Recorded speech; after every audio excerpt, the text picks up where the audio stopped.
ਤੁਸੀਂ ਦੇਖ ਰਹੇ ਹੋ ਰੀਅਲ ਮੈਕਸ ਨਿਊਜ਼ ਤੇ ਮੈਂ ਹਾਂ ਬਰਿਆਮ ਹਠੂਰ। ਅੱਜ ਮੌਜੂਦ ਹਾਂ ਸ਼ਹਿਰ ਜਗਰਾਉਂ ਵਿਖੇ ਤੇ ਰਾਜਨੀਤਿਕ ਮਾਹੌਲ ਜਿਹੜਾ ਹੈਗਾ ਪੂਰਾ ਭਖਿਆ ਹੋਇਆ। ਵੱਖ-ਵੱਖ ਰਾਜਨੀਤਿਕ ਪਾਰਟੀਆਂ ਵੱਲੋਂ ਆਪੋ ਆਪਣਾ ਚੋਣ ਪ੍ਰਚਾਰ ਕਰਨ ਲਈ ਅੱਡੀ ਚੋਟੀ ਦਾ ਜ਼ੋਰ ਲਗਾਇਆ ਜਾ ਰਿਹਾ। ਅੱਜ ਸਾਡੇ ਨਾਲ ਮੌਜੂਦ ਨੇ 20ਵੀਂ ਸਦੀ ਦੇ ਮਹਾਨ ਜਰਨੈਲ ਅਤੇ ਦਮਦਮੀ ਟਕਸਾਲ ਦੇ 14ਵੇਂ ਮੁਖੀ ਰਹੇ ਸੰਤ ਗਿਆਨੀ ਜਰਨੈਲ ਸਿੰਘ ਜੀ ਖਾਲਸਾ ਭਿੰਡਰਾਂ ਵਾਲਿਆਂ ਦੇ ਭਤੀਜੇ, ਇੰਟਰਨੈਸ਼ਨਲ ਪੰਥਕ ਦਲ ਦੇ ਸਰਪ੍ਰਸਤ ਅਤੇ ਸ਼੍ਰੀ ਅਕਾਲ ਤਖਤ ਸਾਹਿਬ ਦੇ ਸਾਬਕਾ ਜਥੇਦਾਰ ਸਿੰਘ ਸਾਹਿਬ ਭਾਈ ਜਸਵੀਰ ਸਿੰਘ ਜੀ ਰੋਡੇ। ਉਹਨਾਂ ਨਾਲ ਕਰਦੇ ਹਾਂ ਗੱਲਬਾਤ। ਸਿੰਘ ਸਾਹਿਬ ਜੀ ਵਾਹਿਗੁਰੂ ਜੀ ਕਾ ਖਾਲਸਾ ਵਾਹਿਗੁਰੂ ਜੀ ਕੀ ਫਤਿਹ। ਸਿੰਘ ਸਾਹਿਬ ਜੀ, ਪੰਜਾਬ 'ਚ ਜਿਹੜਾ ਹੈਗਾ ਰਾਜਨੀਤਿਕ ਮਾਹੌਲ ਗਰਮ ਆ। ਕਿਸਾਨੀ ਅੰਦੋਲਨ ਦੀ ਇਤਿਹਾਸਕ ਜਿੱਤ ਤੋਂ ਬਾਅਦ ਸੰਯੁਕਤ ਸਮਾਜ ਮੋਰਚਾ ਜਿਹੜਾ ਹੈਗਾ ਹੋਂਦ 'ਚ ਆਉਂਦਾ। ਕਿੱਦਾਂ ਦੇਖਦੇ ਹੋ ਉਹਨੂੰ ਵੀ ਪੰਜਾਬ ਦੇ ਵਿੱਚ ਕਿਸ ਤਰ੍ਹਾਂ ਦਾ ਸੰਯੁਕਤ ਮੋਰਚੇ ਨੂੰ ਹੈਗਾ ਰਿਸਪੌਂਸ? ਵਾਹਿਗੁਰੂ ਜੀ ਕਾ ਖਾਲਸਾ ਵਾਹਿਗੁਰੂ ਜੀ ਕੀ ਫਤਿਹ। ਦੇਖੋ, ਜੋ ਵਿਧਾਨ ਸਭਾ ਇਲੈਕਸ਼ਨਾਂ ਬੜੀਆਂ ਜ਼ੋਰਾਂ 'ਤੇ ਸਾਰੇ ਪਾਰਟੀਆਂ ਦਾ ਪ੍ਰਚਾਰ ਹੋ ਰਿਹਾ ਹੈ। ਹਰ ਇੱਕ ਪਾਰਟੀ ਦਾ ਕੈਂਡੀਡੇਟ ਆਪੋ ਆਪਣੇ ਢੰਗ ਦੇ ਨਾਲ ਜ਼ੋਰ ਲਾ ਰਿਹਾ। ਜਿਹੜਾ ਸੰਯੁਕਤ ਸਮਾਜ ਮੋਰਚਾ ਹੈ, ਇਹਨੂੰ ਸਿੰਬਲ ਮਿਲਣ ਦੇ ਵਿੱਚ, ਰਜਿਸਟਰ ਹੋਣ ਦੇ ਵਿੱਚ ਕਈ ਅੜਚਨਾਂ ਆਈਆਂ, ਕਈ ਰੁਕਾਵਟਾਂ ਖੜੀਆਂ ਹੋਈਆਂ, ਪਰ ਸਤਿਗੁਰੂ ਨੇ ਕਿਰਪਾ ਕੀਤੀ, ਅਖੀਰ ਨੂੰ ਫਤਿਹ ਹੋਈ। ਵੱਡੀ ਪੱਧਰ 'ਤੇ ਜ਼ਿਆਦਾਤਰ ਕੈਂਡੀਡੇਟਾਂ ਨੂੰ ਇਹਦਾ ਚੋਣ ਨਿਸ਼ਾਨ ਮੰਜਾ ਮਿਲ ਗਿਆ। ਅਤੇ ਜਿਹੜੇ ਹੁਣ 18 ਕੁ ਦਿਨ ਰਹਿੰਦੇ ਆ, 15 ਕੀ ਲਾ ਲਓ ਤੁਸੀਂ, ਇਹ ਬਹੁਤ ਅਹਿਮ ਦਿਨ ਹੈ। ਭਾਵੇਂ ਇਲੈਕਸ਼ਨ ਦੇ ਵਿੱਚ 4 ਮਹੀਨੇ ਹੋਣ, 3 ਮਹੀਨੇ ਹੋਣ, ਅਖੀਰ 'ਚ ਜਿਹੜੇ 15 ਦਿਨ ਹੁੰਦੇ ਆ ਨਾ, ਉਹ ਸਿਨੈਰੀਓ ਕਲੀਅਰ ਕਰ ਦਿੰਦੇ ਆ ਵੀ ਕਿੱਧਰ ਨੂੰ ਗੱਲ ਜਾ ਰਹੀ ਆ।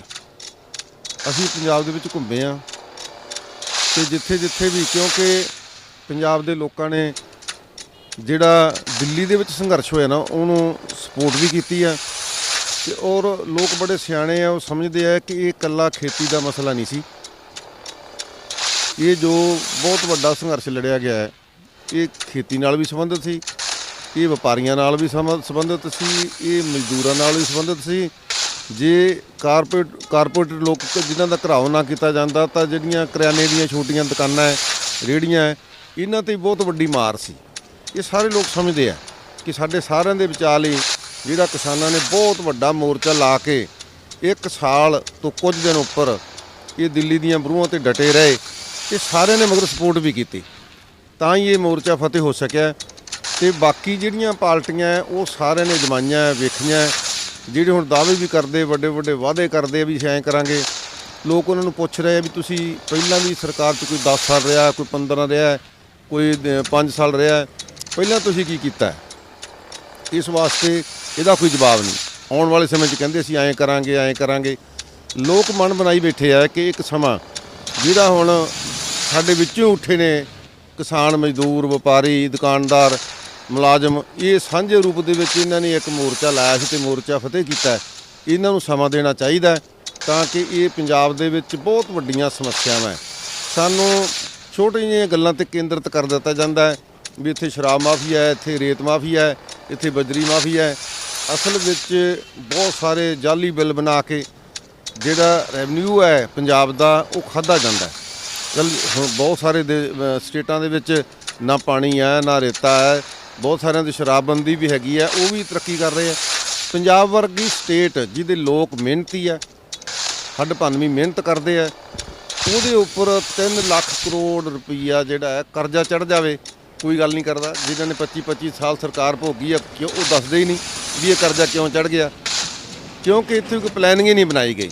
ਕੋਈ ਨਹੀਂ ਕਹਿੰਦਾ ਵੀ ਸਾਡਾ ਜਿਹੜਾ ਵਪਾਰਕ ਰਸਤਾ ਖੋਲ੍ਹਿਆ ਜਾਵੇ, ਕੋਈ ਨਹੀਂ ਕਹਿੰਦਾ ਕਿ ਜਿਹੜਾ ਇਹ ਕਰਜ਼ਾ ਇੰਨਾ ਚੜ੍ਹਿਆ, ਇਹਦੇ 'ਤੇ ਅਸੀਂ ਕਿਵੇਂ ਇਹਦੀ ਘਰ ਪੂਰਤੀ ਕਰਾਂਗੇ।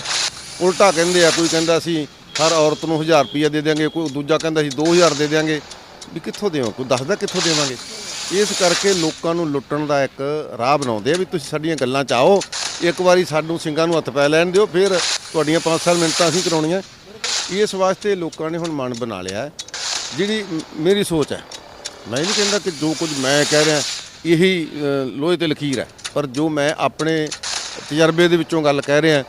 ਅਸੀਂ ਕਈ ਇਲੈਕਸ਼ਨਾਂ ਲੜੀਆਂ, 1999 ਤੋਂ ਲੈ ਕੇ ਅਸੀਂ ਬਹੁਤ ਸਾਰੀਆਂ ਇਲੈਕਸ਼ਨਾਂ ਦੇਖੀਆਂ, ਜਿੱਤੀਆਂ, ਵਿਰੋਧੀਆਂ ਦੀਆਂ ਜ਼ਮਾਨਤਾਂ ਵੀ ਜ਼ਬਤ ਕਰਾਈਆਂ। ਮੈਂ ਉਸ ਤਜਰਬੇ 'ਚੋਂ ਕਹਿ ਰਿਹਾ ਕਿ ਆਉਣ ਵਾਲੇ ਦਿਨਾਂ ਦੇ ਵਿੱਚ ਦਿਨ ਪ੍ਰਤੀ ਦਿਨ ਲੋਕਾਂ ਦਾ ਹੋਰ ਵਿਸ਼ਵਾਸ ਤੇ ਮਨ ਬਣਨਾ ਹੈ ਵੀ ਅਸੀਂ ਸੰਯੁਕਤ ਸਮਾਜ ਮੋਰਚੇ ਨੂੰ ਜਿਤਾਈਏ। ਤੇ ਕੱਲੇ ਕੈਂਡੀਡੇਟ ਨੂੰ ਪਰਖ ਰਹੇ ਆ ਕਿ ਇਹ ਇੱਕ ਸਧਾਰਨ ਬੰਦੇ ਆ।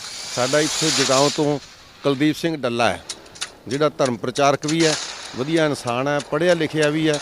ਤੁਸੀਂ ਬਹੁਤ ਵਾਰੀ ਮੀਡੀਆ 'ਤੇ ਵੀ ਉਹਨਾਂ ਨਾਲ ਗੱਲ ਕੀਤੀ ਹੈ, ਮੈਂ ਉਹਦੀਆਂ ਬਾਈਟਾਂ ਵੀ ਸੁਣੀਆਂ। ਬਹੁਤ ਵਧੀਆ ਇਨਸਾਨ ਹੈ ਜੀ। ਇਹੋ ਜਿਹੇ ਲੋਕ ਜੇ ਅਸੀਂ ਇਹਨਾਂ ਨੂੰ ਕਾਮਯਾਬ ਕਰਨ ਦੇ ਵਿੱਚ ਮੋਰਚਾ ਫਤਿਹ ਕਰ ਲਿਆ ਤੇ ਤੁਸੀਂ ਦੇਖੋਗੇ ਪੰਜਾਬ ਦੀ ਬਣਤਰ ਬਣੂਗੀ। ਅਸੀਂ ਬਹੁਤ ਸਾਰੀਆਂ ਪਲੈਨਿੰਗਾਂ, ਇਕੱਲੇ ਚੋਣ ਮੈਨੀਫੈਸਟੋ ਨਹੀਂ ਹੁੰਦੇ। ਦੱਸੋ ਅੱਜ ਤੱਕ ਚੋਣ ਮੈਨੀਫੈਸਟੋ ਦੇ ਵਿੱਚੋਂ ਕਿਸੇ ਨੇ ਕੋਈ ਉਹਦੀ ਘਰ ਪੂਰਤੀ ਕੀਤੀ ਹੈ? ਅਸੀਂ ਤੁਹਾਨੂੰ ਇਹ ਸਮਝਦੇ ਹਾਂ ਕਿ ਜਿੰਨੇ ਸਾਡੇ ਨਾਲ ਦੇਸ਼ ਦੇ ਵਪਾਰੀ ਜੁੜੇ ਆ, ਜਿੰਨੇ ਬਿਜ਼ਨਸਮੈਨ ਜੁੜੇ ਆ, ਜਿੰਨੇ NRI ਜੁੜੇ ਆ, ਉਹ ਇਸ ਗੱਲ ਦਾ ਦਾਅਵਾ ਕਰਦੇ ਆ ਕਿ ਤੁਸੀਂ ਸਰਕਾਰ ਬਣਾਓ, ਸਾਨੂੰ ਪਲੈਨਿੰਗ ਦਾ ਹਿੱਸਾ ਬਣਾਓ, ਸਾਨੂੰ ਪੰਜਾਬ ਦੀ ਡਿਵੈਲਪਮੈਂਟ ਦਾ ਹਿੱਸਾ ਬਣਾਓ। ਆਪਾਂ ਸਾਰੇ ਬਹਿ ਕੇ ਇਕੱਤਰ ਹੋ ਕੇ ਇਹੋ ਜਿਹੀ ਇੱਕ ਪਲੈਨਿੰਗ ਘੜੀਏ ਜਿਹਦੇ ਨਾਲ ਅਸੀਂ ਦੱਸਾਂਗੇ ਕਿ ਇਹ ਸਟੇਟ ਦਾ ਕਰਜ਼ਾ ਹੀ ਨਹੀਂ ਇਕੱਲਾ ਤਾਰਾਂਗੇ, ਇੱਥੇ ਨੌਕਰੀਆਂ ਵੀ ਪੈਦਾ ਕਰਾਂਗੇ। ਇੱਥੇ ਸਾਡੀ ਜਿਹੜੀ SMPO ਦੀ ਸਾਨੂੰ ਲੋੜ ਹੀ ਨਹੀਂ ਰਹਿਣੀ। ਇਹ ਜੇ ਸਾਡੇ ਵਪਾਰਕ ਰਸਤੇ ਖੁੱਲ੍ਹ ਜਾਣ ਤੇ ਇੱਥੋਂ ਦੀ ਖੇਤੀ ਜਿਹੜੀ ਹੈ ਉਹਦੇ ਤੋਂ ਜਿੰਨਾ ਪ੍ਰੋਡਕਟ ਪੈਦਾ ਹੋ ਸਕਦਾ ਹੈ ਅਸੀਂ ਬਹੁਤ ਦੇਸ਼ਾਂ ਦੀ ਪੂਰਤੀ ਕਰ ਸਕਦੇ ਹਾਂ। ਇਸ ਕਰਕੇ ਬਹੁਤ ਸਾਰੀਆਂ ਇਹੋ ਜਿਹੀਆਂ ਗੱਲਾਂ ਹੈ ਜਿਹਦੇ ਨਾਲ ਲੋਕਾਂ ਨੂੰ ਵਿਸ਼ਵਾਸ ਹੋ ਰਿਹਾ। ਜਿਹੜੀਆਂ ਅਸੀਂ ਦਿੱਲੀ ਸਿੰਘੂ ਬਾਰਡਰ ਤੇ ਸਟੇਜ ਤੋਂ ਬਾਰ-ਬਾਰ ਕਹੀਆਂ ਕਿ ਅਸੀਂ ਆਹ ਕੁਝ ਹੋ ਸਕਦਾ, ਪੰਜਾਬ 'ਚ ਆਹ ਕੁਝ ਹੋ ਸਕਦਾ ਹੈ। ਇਹ ਖੇਤੀ ਪ੍ਰਧਾਨ ਸਟੇਟ ਹੈ ਔਰ ਇਹ ਬਾਰਡਰ ਸਟੇਟ ਹੈ। ਦੋਨਾਂ ਗੱਲਾਂ ਨੂੰ ਧਿਆਨ 'ਚ ਰੱਖ ਕੇ ਜਿਹੜੀਆਂ ਇੱਥੇ ਯੂਨਿਟਾਂ ਬਣਾਈਆਂ ਜਾਣ, ਜਿਹੜੀ ਪਾਲਿਸੀ ਬਣਾਈ ਜਾਵੇ, ਉਹਨੂੰ ਬਹੁਤ ਵੱਡਾ ਇੱਥੇ ਹੰਗਾਰਾ ਮਿਲ ਸਕਦਾ।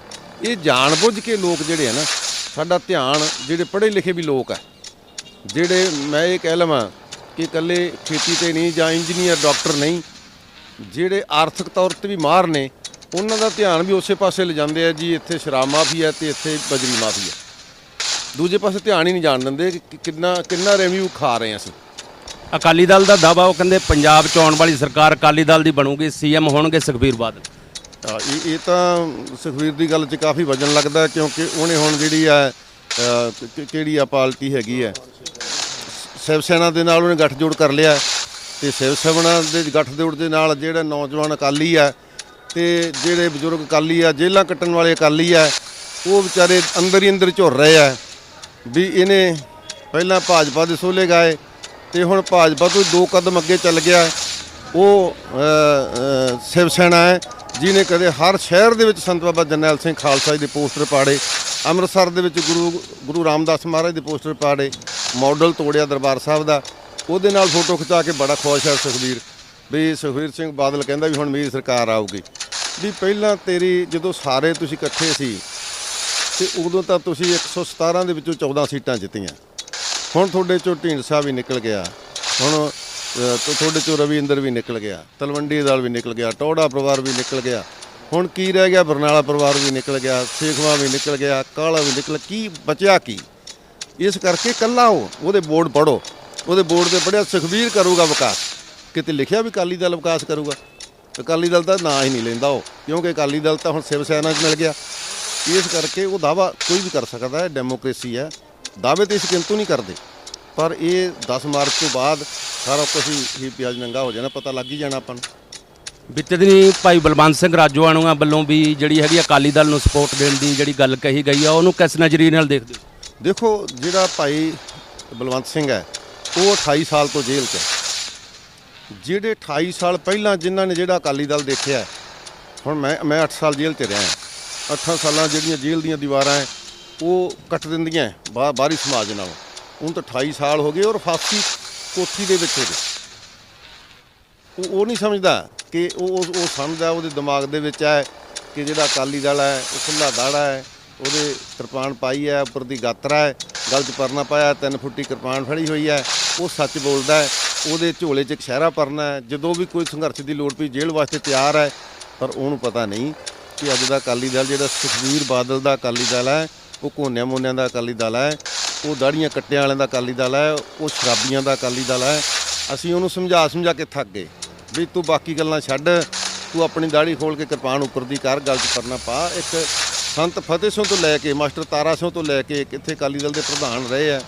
ਤੇਰੀ ਸ਼ਕਲ ਕਿਸੇ ਨਾਲ ਮਿਲਦੀ? ਤੂੰ ਸ਼ੀਸ਼ੇ ਮੂਹਰੇ ਖੜ, ਤੇਰੀ ਸ਼ਕਲ ਕਿਸੇ ਨਾਲ ਮਿਲਦੀ ਹੈ? ਤੇਰੀ ਪਿਓ ਨਾਲ ਨਹੀਂ ਮਿਲਦੀ। ਉਹ ਤਾਂ ਘੱਟੋ ਘੱਟ ਦਾੜੀ ਤਾਂ ਖੋਲ੍ਹਦਾ ਸੀ, ਤੂੰ ਤਾਂ ਦਾੜੀ ਵੀ ਬੰਨ ਲਈ। ਲਕੋਲੀ ਕਿਉਂ? ਕਿਤੋਂ ਲੁਕਾਉਣਾ? ਤਾਂ ਡਰ ਕੀ ਆ? ਸੋ ਇਸ ਵਾਸਤੇ ਸਰਦਾਰ ਬਲਵੰਤ ਸਿੰਘ ਨੇ ਉਸ ਅਕਾਲੀ ਦਲ ਦੀ, ਅਸੀਂ ਸਾਰੇ ਅਕਾਲੀਆਂ ਜਿੰਨੇ ਬੈਠੇ ਆ ਨਾ, ਸਾਰੇ ਅਕਾਲੀਆਂ ਸੀ, ਅਕਾਲੀ ਦਲ ਦੇ ਜਿਹੜੇ ਬਜ਼ੁਰਗ ਆਗੂ ਸੀ, ਜਿਹਨਾਂ ਲੋਹ ਪੁਰਸ਼ ਕਹਿੰਦੇ ਸੀ, ਕਿਉਂ ਛੱਡ ਕੇ ਭੱਜ ਗਏ। ਅਸੀਂ ਇਹ ਗੱਲ ਕਹਿਣਾ ਚਾਹੁੰਦੇ ਹਾਂ ਕਿ ਅਕਾਲੀ ਰਿਹਾ ਨਹੀਂ। ਪਹਿਲਾਂ ਇਹਨਾਂ ਨੇ ਅਕਾਲੀ ਦਲ ਨੂੰ ਪੰਜਾਬੀ ਦਲ ਬਣਾਇਆ, ਮੋਗੇ 'ਚ 85 'ਚ ਪੰਜਾਬੀ ਦਲ ਬਣਾ ਲਿਆ। ਫਿਰ ਪੰਜਾਬੀ ਦਲ ਦੇ ਵਿੱਚੋਂ ਵੀ ਪਤਾ ਨਹੀਂ ਕੀ ਕੁਛ ਗਾਂਹ ਕੱਢਤਾ, ਹੁਣ ਤਾਂ ਸ਼ਿਵ ਸੈਨਾ ਹੀ ਬਣ ਗਿਆ। ਸੋ ਇਸ ਵਾਸਤੇ ਬਲਵੰਤ ਸਿੰਘ ਦੀਆਂ ਅਸੀਂ ਭਾਵਨਾ ਦੀ ਕਦਰ ਕਰਦੇ ਹਾਂ, ਪਰ ਬਲਵੰਤ ਸਿੰਘ ਜਿਸ ਅਕਾਲੀ ਦਲ ਦੀ ਕਾਮਨਾ ਰੱਖਦਾ ਹੈ, ਜਿਸ ਦੀ ਉਹ ਭਾਵਨਾ ਰੱਖਦਾ ਹੈ, ਉਹ ਅਕਾਲੀ ਦਲ ਬਲਵੰਤ ਸਿੰਘ ਤੋਂ ਅੱਖਾਂ ਤੋਂ ਦੂਰ ਹੈ। ਉਹਦੇ ਬਾਰੇ ਹਾਲੇ ਸਮਝ ਨਹੀਂ ਸਕਦਾ। ਇੰਟਰਨੈਸ਼ਨਲ ਪੰਥਕ ਦਲ ਦਾ ਵੀ ਪਿਛਲੀ ਵਾਰ ਸਮਝੌਤਾ ਰਿਹਾ ਸ਼੍ਰੋਮਣੀ ਅਕਾਲੀ ਦਲ ਬਾਦਲ ਨਾਲ, ਕੀ ਕਹਿਣਾ ਚਾਹੁੰਦੇ?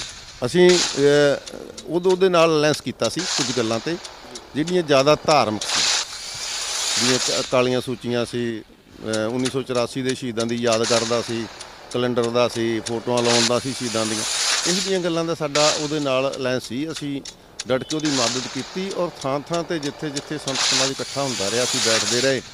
ਅਸੀਂ ਇਹ ਗੱਲ ਠੋਕ ਵਜਾ ਕੇ ਕਹਿੰਦੇ ਰਹੇ ਕਿ ਅਕਾਲੀ ਦਲ ਦਾ ਚਿਹਰਾ ਮੂਹਰਾ ਤੁਸੀਂ ਬੋਰਡ ਪੜ੍ਹੋ। ਅੱਜ ਨਹੀਂ ਮੈਂ ਕਹਿੰਦਾ, ਉਦੋਂ ਵੀ ਮੈਂ ਕਹਿੰਦਾ ਸੀ। ਮੈਂ ਤੇ ਬਹੁਤ ਸਾਰੀ ਜਿੱਥੇ ਗੱਲ ਨਹੀਂ ਸੀ ਕਹਿਣੀ ਚਾਹੀਦੀ, ਮੈਂ ਗੱਲ ਪਹੁੰਚਾਉਣ ਵਾਸਤੇ ਦੁਨੀਆ 'ਚ ਦਰਬਾਰ ਸਾਹਿਬ ਦੀ ਸਟੇਜ ਤੋਂ, ਮੰਜੀ ਸਾਹਿਬ ਤੋਂ ਵੀ ਕਹਿੰਦਾ ਰਿਹਾ ਵੀ ਜਿਹੜੇ ਅਕਾਲੀ ਹੈ ਇੱਕ ਅਕਾਲ ਪੁਰਖ ਦੀ ਫੌਜ ਹੈ।